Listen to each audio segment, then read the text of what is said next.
is it still that easy just to walk away? What if is bro that? was at the crib right now watching this, you feel me? Like, That'd be wild if he's watching this. I mean, those are the type of things that, I mean, is it wild? Would you say you forgive him?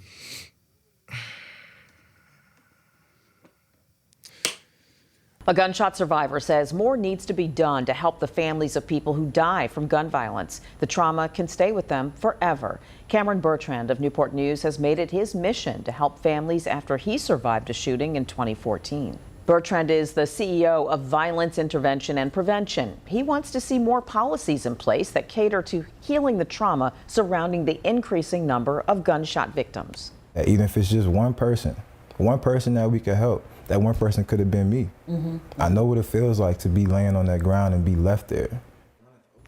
He says he had just had a conversation with Virginian pilot reporter Sierra Jenkins about an article she wanted to write about his efforts before she was killed on Granby Street.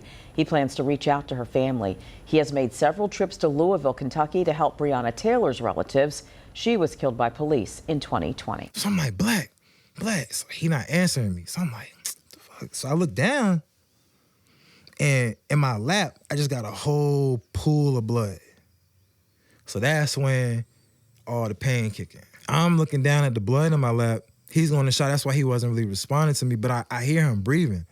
And he's still holding on to my legs, though. You feel me? So I'm like, I'm looking down, and it's way, like, I'm talking about, I ain't never seen this much blood. So I got hit in my thigh, but it came out I got hit in my hip, but it came out my inner thigh. I was angry enough to do what I wanted to do. I had the resources to do what I wanted to do. When it came to retaliating or feeding into that anger, that's the easiest thing you can do, though. What do you think was like the biggest factor of you not wanting to go down this like cycle of retaliation? Is knowing that I actually do have something to live for. And without that, you ain't got shit. We can't keep asking people to make the right decisions and to make decisions, again, based on future reward if they don't feel like they're gonna live long enough to face those consequences. We got people living in survival mode, and that is where I was. You're in survival mode. When you are in a situation where your trauma impacts your fight or flight response and your body stays in that mode, you have not only PTSD, but you have secondary trauma, you have different responses. It impacts your cognitive skills, your daily motion, the things that you do on a daily basis, the way that you respond, your behaviors, the way that you manage your emotions. These are all your cognitive skills that are impacted every time you have trauma. I didn't become a counselor because I thought that it was cool because I needed to do it for a check or anything like that. I needed to understand, how do I actually give my people the skills, tools, and resources to heal? And then to heal and to fight back. Because what we're doing is literally, it's a fight. Once we get to a point where we can get out of survival mode, how do you go and fight long enough to go help the next person? That's what it's really about. And getting to that point first, though. So even for me, it was like I had to get out of survival mode long enough to just benefit from some of the things that I had to live for. Like, I don't have enough trust in certain capacities of our government because I don't have enough rapport with them. You know what I'm saying? That was the main reason I even got into politics, so to speak. And then I learned that the goal for me is not to be a politician, it's to be a legislative leader. Like, I believe there's a big difference. And we have a lot of people that are involved in performative action. And so now it's like we have, again, the biggest election coming up of our lifetime. We've probably experienced a few now. And it's like people are more focused on the propaganda and everything else that's viral versus like going and just doing the research and figuring out what is your stake in this race. Like, what do you actually believe in, and what are you willing to not even just vote for, but push for? Because it comes a point where you put people in positions, but you have to hold them accountable and also do the work that you're holding them accountable for. That's the disconnect for me. I don't see enough people that are willing to get their hands dirty, get boots on ground, and use their platform, whatever it may be. Like, Off-World is bigger than just a podcast.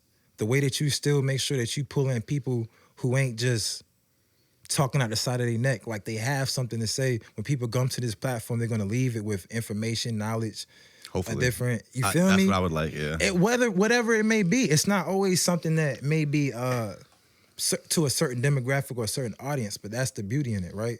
Like people can come here and pull what they want from it. Yeah, and also I think people wanna. I feel like my perspective is that most people are good in the world. There's obviously bad people, but I would like to think that most people are good. And it's like these good people, they want to fight for these causes, but it's like at the end of the day, everybody has jobs, everybody has families. You only have so much free time and energy to like fight for a cause. Yeah. So we get these leaders that come up and they make us all these promises, and usually these past few years, it's like they get us on their side by making us hate the other side, which I don't know if that fixes anything.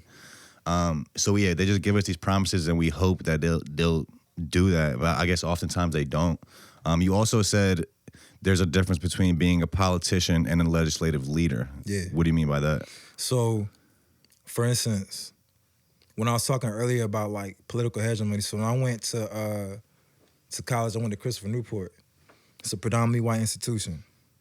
So I'm sitting in these classes and I'm learning about things that I don't personally identify with as a black man in America. But what I started learning is that there are social constructs. I never knew that term, never knew what it was. You feel me? Social constructs are everything that are created in our society based on what's socially accepted, not even about what's correct or what's right. So when you talk about laws, these same laws are created based on what's socially accepted or who got to make this decision first. And it's funny because what's socially accepted changes over time. Every single time. Yeah. You feel me? So now we're talking about a small example is like making weed legal while people are still in jail for that same crime. Who does this actually benefit? And we know that jails and prisons make money when people are in them, not when they're not. You feel me? So talking about laws and talking about politicians is knowing that there are people who are going to create laws and not care about the consequences of them, that are going to show up and get the vote and raise the money and keep it pushing. And whether that's taking favors and taking heed to the lobbyists and people who keep their pockets full, or we have legislative leaders, people who actually get in the grassroots, who get in the trenches, who make sure that they're boots on ground when it comes to connecting the community to the resources, connecting the people to the platforms. So another example is like the General Assembly.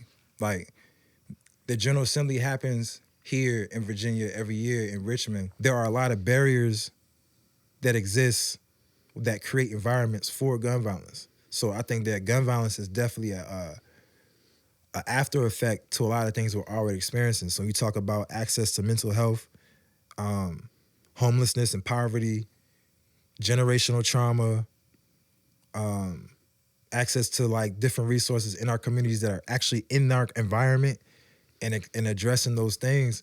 Those are the type of things that if we can address all of those, violence and trauma may still exist, but it's at a minimal effect. And you talk about gun violence, it's very rare that you see people that are in a good situation where they're out being involved in senseless violence. It's just still that easy just to walk away.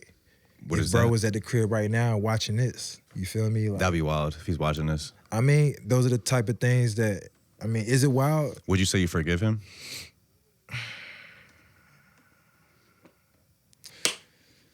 I think I wouldn't know until I see him. Like if he apologized to you? I wouldn't know until I see him. That's real. And this is me being, like as honest as I can be. I believe that I can do all the inner work, all the outer work, and all the other things, but until you're actually in a position where, you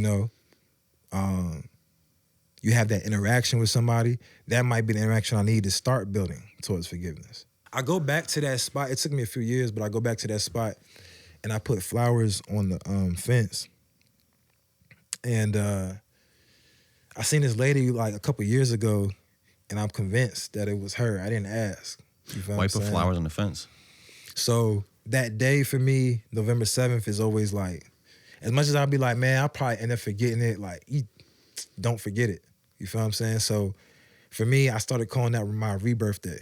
And for a lot of the people, as a counselor and a grief support specialist, for a lot of people who have come through my programs, if they can pinpoint a day or a time that experience that trauma, a lot that usually comes with that, whether it's seasonal depression and different things that you can't really pinpoint, like, why am I feeling like this around this time of the year every year?